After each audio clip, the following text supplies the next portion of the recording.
अगर आप चाहते हैं कि इंडिया से कनाडा या कनाडा से इंडिया पैसा ट्रांसफ़र करना, तो वो एक जेन्युइन तरीका होना चाहिए। अगर आप चाहते हैं कि आपके साथ फ्रॉड ना हो, जैसे बहुत सारे पर्सन के साथ फ्रॉड हो चुका है, 20,000 30,000 रुपये, लाख रुपए जो वीडियोस में कमेंट करते हैं, मैं समझ सकता हूँ आप किस वजह से फंस चुके हैं।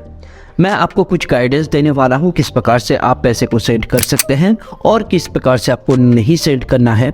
एक जेन्युइन, एक ट्रस्टेड आइडिया देने वाला हूँ इसी वीडियो में। तो चलिए ज़्यादा लेट ना करते हुए वीडियो को जो है आगे ले चलते हैं। सबसे पहले मैं आपको बता दूं कि एक कनाडियन डॉलर जो है इंडियन रुपीस में देखा जाए तो 60 रुपये है। तो आज हम इस ट्रांसफ़र को 3 पार्ट में डिवाइडेड करेंगे। जी हाँ, 3 तरीके से आप ट्रांसफ़र कर सकते हैं। एक जो है वो बैंक की मदद से आप ट्रांसफ़र कर सकते हैं। नेक्स्ट जो है वो आप लोकल एजेंट के साथ मिल के ट्रांसफ़र कर सकते हैं। और थर्ड जो है वो आप ऑनलाइन मोड पे ट्रांसफ़र कर सकते हैं, जो आप अपने घर में बैठ के ही कर सकते हैं। तो मैं और एक बार रिपीट कर देता हूँ। सबसे पहले जो है आप जो ट्रस्टेड बैंक है उसी बैंक में जाकर आप वहाँ से ट्रांसफ़र कर सकते हैं। किस तरीके से कर सकते हैं, कौन कौन से बैंक्स हैं, आपके लिए अच्छा होगा, मैं बताने वाला हूँ। 2 नंबर जो है वो है कि आप जो है लोकल एजेंट के साथ बातचीत करके कर सकते हैं ये चीज़। एंड 3rd नंबर पे जो है वो है आप ऑनलाइन घर में बैठ के ही कर सकते हैं। चलिए सबसे पहले हम बात कर लेते हैं जो बैंक है वो कौन कौन से बैंक है, किस तरीके से उसका चार्जेस होता है और आपको कैसे क्या करना है नहीं करना है। तो सबसे पहले SBI आ जाता है, जो हर एक जगह पर बहुत काम आता है। एंड SBI NRI की मदद से आप ट्रांसफ़र कर सकते हैं।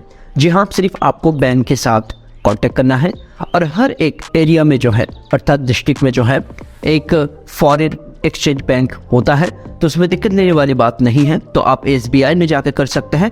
कुछ छोटा मोटा चार्जेस लग सकता है और आपको कुछ प्रोवाइड करना पड़ेगा डॉक्यूमेंट, जिस वे से जो है एक एविडेंस कलेक्ट होता है एंड आप जो है बहुत ईजी वे से ट्रांसफ़र कर पाएंगे। नेक्स्ट जो है वो है ICICI bank and HDFC bank, also HSBC bank. इसमें आप ऑफलाइन मोड के थ्रू, बैंक के मोड के थ्रू, एक ट्रस्टेड मोड के थ्रू आप पैसे को ट्रांसफ़र कर सकते हैं। State bank, HDFC bank, HSBC bank, ICICI bank, इसमें कुछ चार्जेस होता है, आप ऑफलाइन में ट्रांसफ़र कर सकते हैं। ये गया पहला पार्ट। नेक्स्ट जो है वो है आप ऑफलाइन लोकल एजेंट के थ्रू पैसा ट्रांसफ़र कर सकते हैं। बट मैं स्ट्रांगली ये बात कहता हूँ कि ये बहुत डिफ़िकल्ट है। आप किस पर्सन के हाथ में ये पैसा देंगे, वो ट्रस्टेड होगा या नहीं होगा, इलीगल तरीके से होगा या नहीं होगा, ये हर एक चीज़ आपको वेरीफाई करना है, आइडेंटिफाई करना है। ये चीज़ आप कैसे आइडेंटिफाई कर सकते हैं? अगर आपको मान लीजिए इंडिया से कनाडा पैसा ट्रांसफ़र करना चाहते हैं, तो कनाडा कोई भी पर्सन के साथ अगर आपका बातचीत होता है, अगर उसके साथ रिलेशनशिप आपका अच्छा है एज ए पर्सन, तो आप उनसे एडवाइस ले सकते हैं लोकल एजेंट का, जो बहुत ईजी वे से थोड़ा सा चार्जेस में जो है पैसे को ट्रांसफ़र कर दिया जाता है, वो आप कर सकते हैं। नेक्स्ट जो है वो मैं बताने वाला हूँ वो है ऑनलाइन मोड पे आप कैसे कर सकते हैं। तो ऑनलाइन मोड में आप जो है ट्रांसफ़र वाइज कर सकते हैं, जो आपको डिस्प्ले में देखने को मिल रहा है। बहुत ईजी है, बहुत ट्रस्टेड है। साथ ही साथ वेस्टर्न यूनियन जो बहुत ही ट्रस्टेड वेबसाइट है, इवन आप गूगल पे में देखेंगे जो बीटा वर्जन लॉन्च किया गया था एज ए इंटरनेशनल ट्रांजेक्शन के लिए, तो वहाँ पर जो है वेस्टर्न यूनियन का यूज़ किया गया था। साथ ही साथ मैं आपको बता दूं कि बुक माई फॉरेक्स में आप जा सकते हैं, डिस्प्ले में आपको देखने को मिल रहा है। एंड एक्स ट्रैवल मनी में आप जा सकते हैं। ये कुछ ऑनलाइन वे हैं जहां पर आप पैसे को ट्रांसफ़र कर सकते हैं एक ट्रस्टेड वे में। अगर आप ऑनलाइन में करना चाहते हैं तो मैं आपको सजेस्ट करने वाला हूं कि आप वेस्टर्न यूनियन में जा सकते हैं। साथ ही साथ आप ट्रांसफ़र वाइज में जा सकते हैं। एंड यही कुछ सजेशन मेरा रहेगा ऑनलाइन पार्ट में। ऑफलाइन पार्ट में 2 पार्ट आ जाता है, एक बैंकिंग पार्ट आ जाता है, एक लोकल एजेंट का पार्ट आ जाता है।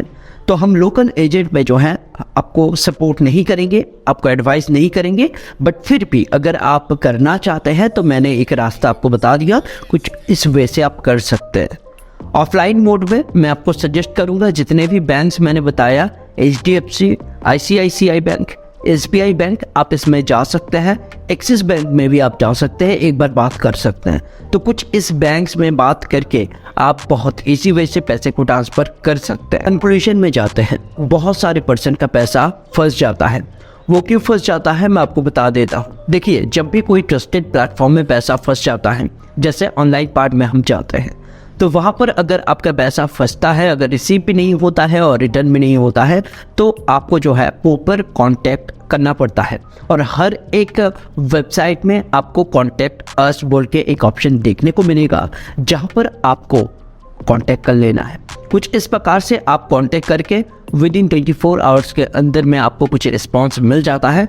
तो अगर आप एक ट्रस्टेड वे में हैं, एक ट्रस्टेड वेबसाइट में है, एक ट्रस्टेड बैंक में है, एक ट्रस्टेड एजेंट के साथ में है, तो आपका पैसा खतरे में नहीं है। अगर नहीं है तो खतरे में है। ये आइडेंटिफाई आप कैसे कर पाएंगे, इसीलिए मैं वीडियो बनाता हूँ, इसीलिए मैं एडवाइस देने की प्रयास करता हूँ। अगर फिर भी अभी तक कोई भी प्रॉब्लम आपके साथ चल रहा है और अगर ऐसे वीडियो आप देखना चाहते हैं, ट्रस्टेड वीडियो देखना चाहते हैं, तो एक लाइक करके चैनल को सब्सक्राइब कर सकते हैं, जिससे हर एक वीडियो का नोटिफिकेशन आपके होम पेज में जाता रहेगा। अगर आपके मन में कोई डाउट है अभी तक, तो आप नीचे में कमेंट करिए, मैं रिप्लाई ज़रूर दूंगा। और उम्मीद करता हूँ ये वीडियो आपको पसंद आया है। अगर वीडियो पसंद आया है तो एक लाइक करिए और कुछ इस प्रकार से आप जो है हर एक चीज़ को कंटिन्यूअसली करते रहिए। एक जेन्युइन एंड ट्रस्टेड वे होगा आपके लिए, अगर आप पैसा ट्रांसफर करना चाहते हैं या रिसीव करना चाहते हैं। चलिए फिर मिलता है ठीक इसी तरह एक नए वीडियो के साथ, एक नए सोच के साथ एंड एक नए जोश के साथ। Thank you for watching this video. Thank you so much guys.